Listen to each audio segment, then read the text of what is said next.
Hi, I'm Cliff Barrickman, and this is the ECBRO Cryptid Webcast Show.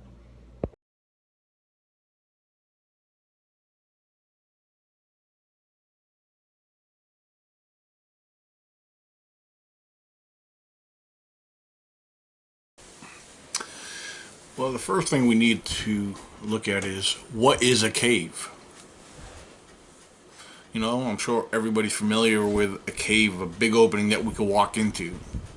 Basically, if you look up the definition of a cave is basically a large chamber along a hillside, mountain range, or a cliff.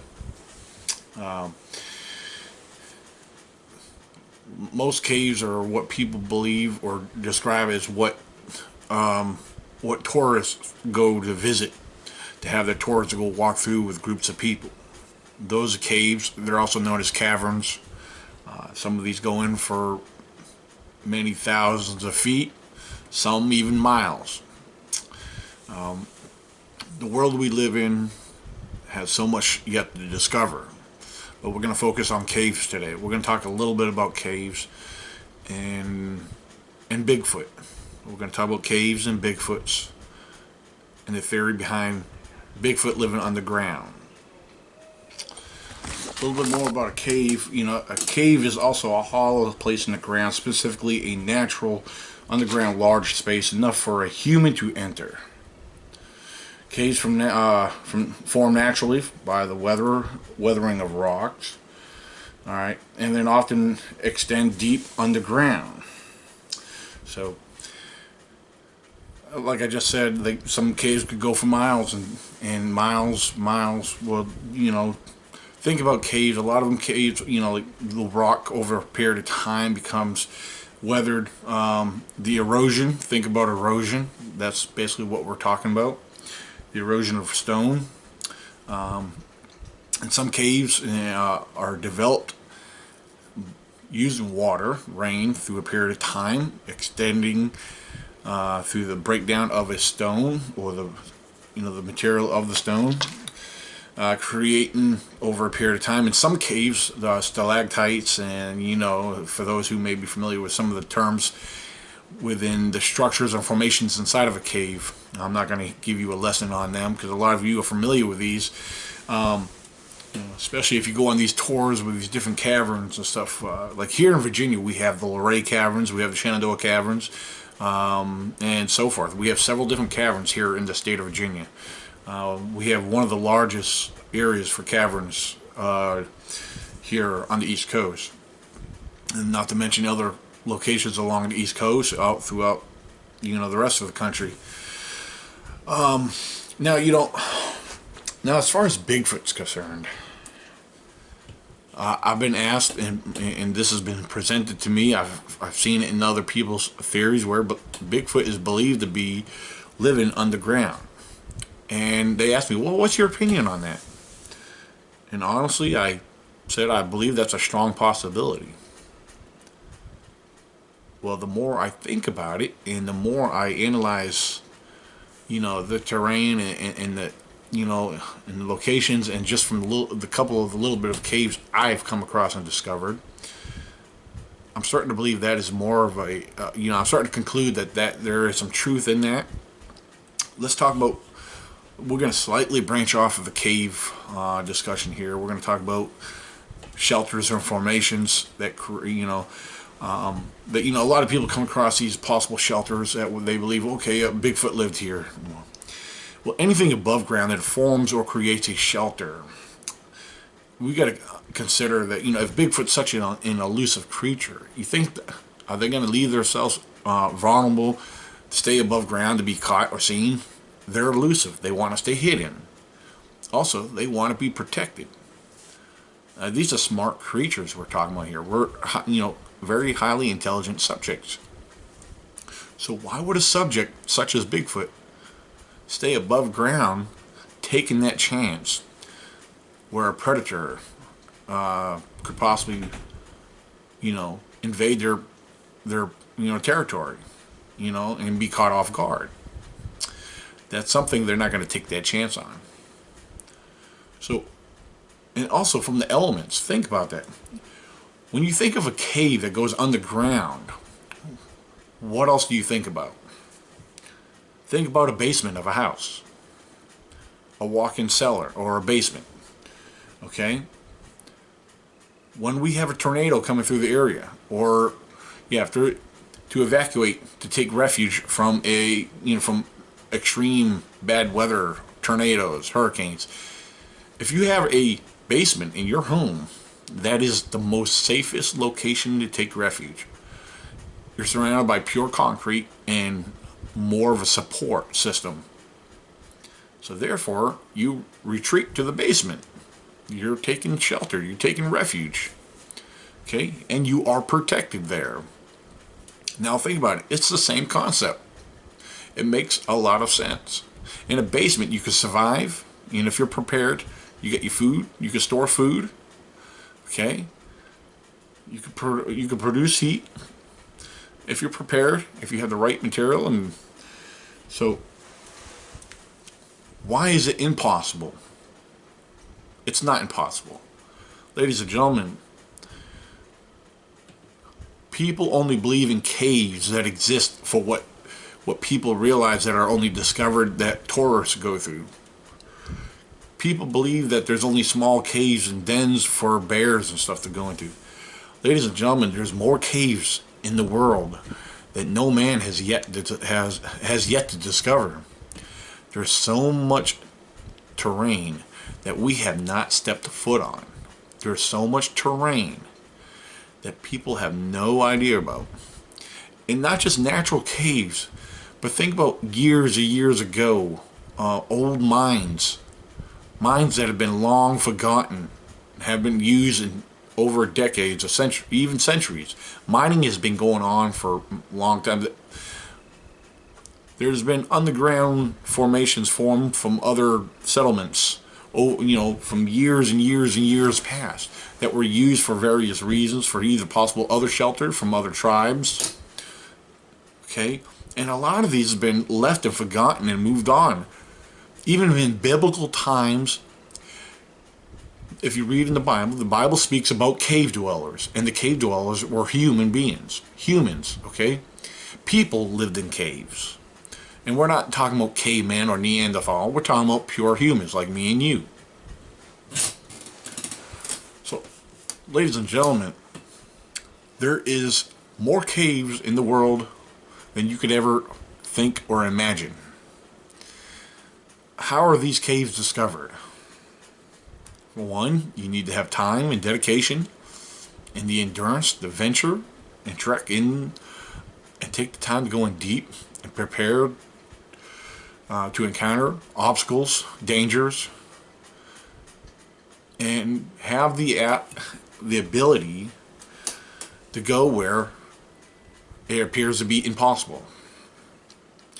This is part of what I am doing. This is part of my project in the ECBRO Discovery Project. I know for a fact there was caves in my area. It was just a matter of time till I started discovering them, and now it has begun. The discovery of caves has begun. I've only found one location so far. Well, there is a second possibility where I believe there is a cave. I just have not gotten into that location. I have seen the signs that there could be possibilities of a cave in that area.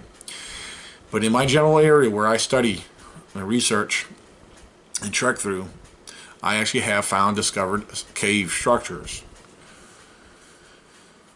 Here's another reason why Bigfoot stays so elusive. This is another reason why Bigfoot stays hidden. This is another reason why he's not seen on a daily basis. This is another reason why we can't find signs like we want to or like we think we should, because they stay hidden below the surface. Now, how hard is that to grasp? I mean, it's not. Think about it. We need to start looking for caves. If we want to dig, yes, it's going to be invading, but you need to take extreme caution, because you got to think about the other apex predators that live and take refuge in these kind of structures. Caves are very interesting structures. They're natural formations. You got to think about your wildlife, your bears, your mountain lions, your cougars, coyotes. A lot of these predators, these apex predators, these are their natural shelter. These are what a lot of them prefer for shelter. Again, it provides protection against the elements. Okay? It's safety against other predators. So think about the predator situation before you try to venture in anything. And I highly recommend, if you're going to discover and explore a cave, do not go alone and go you must be protected. So think about the caves. Let's think about caves and Bigfoot. Where is the most likely place to find caves? Well, first of all, let's look at the most common cave. One of the most common caves, or the type of cave formation, are solutional caves.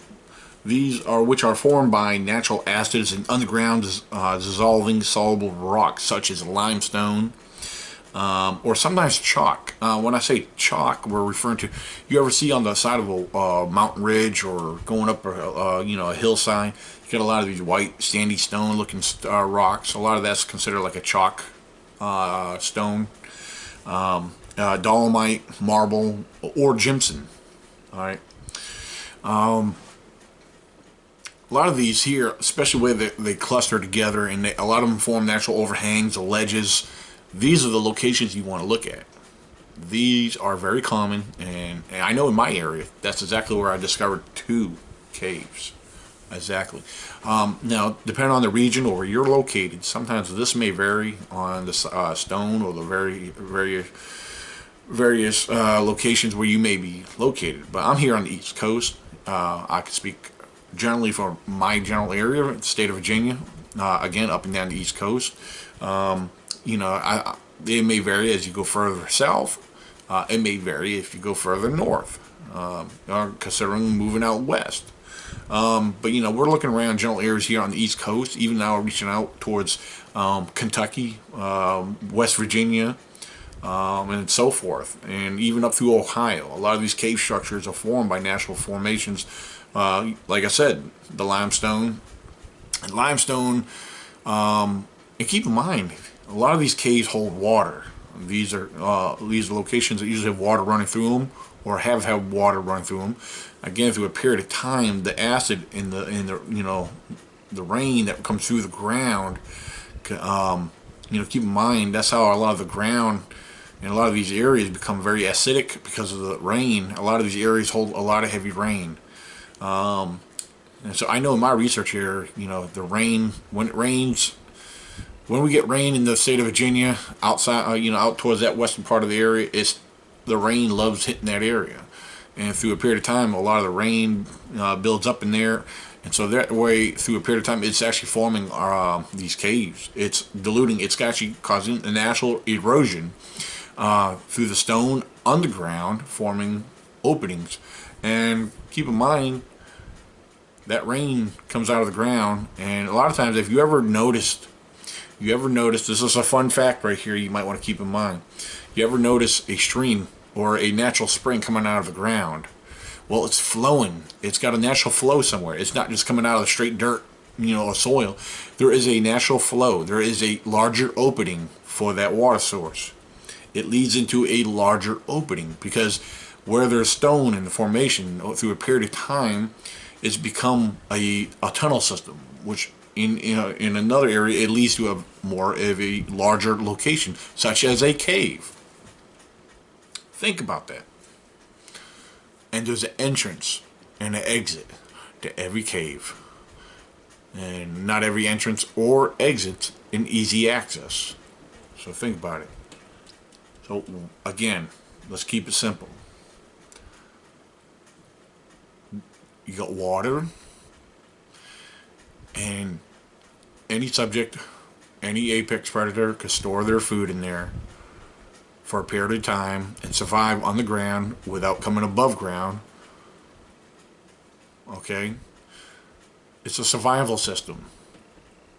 And I believe what I am sharing with you has some fact behind it. Now, as far as the information I shared about the caves, that's basically straight up fact. But I'm coming to a conclusion that Bigfoot is remaining underground as far as to take refuge and shelter and their living situation. Think about it. So yes, if you ask me again, do you believe Sasquatch is underground? I believe absolutely, yes. Is my answer correct? I don't know. Let's go prove it. That's all I have to say. I'm not an expert. I just present the information with the data that's presented. I think logical, and everything I present to you, it's common sense and it makes sense. You come up with another reason. Think about it. Why would they live above ground where they have the chance of encountering dangers? Why would they be exposed to the elements? Why would they be exposed to humans when they try to remain elusive? It's simple. Think about it. And if you have any questions regarding what I've said, or if you have any disagreement, please, you have my email address. Or if you're on Facebook, you can find me on Facebook, directly message me, we'll talk about this.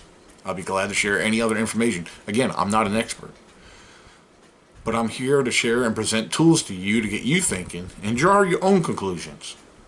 It's what we are here for in the ECBRO.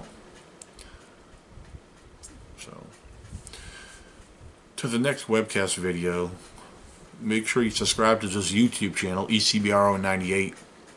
And hopefully you guys can come out and join us during our annual ECBRO camping expeditions. Come out here and we'll explore some of these caves. Come out here. Discoveries are made all the time. It's just a matter of time. Time, dedication, and passion. It's what makes life happen. It's what makes facts become a reality. So, and don't forget about our upcoming events for 2018. All the information is online. If you have any information or if you have any questions regarding our ECBRO first annual Bigfoot conference here in Virginia, you don't want to miss that. You don't want to miss that. Find the information and share it. This is Daniel Benoit, founder of the ECBRO. Thank you and God bless.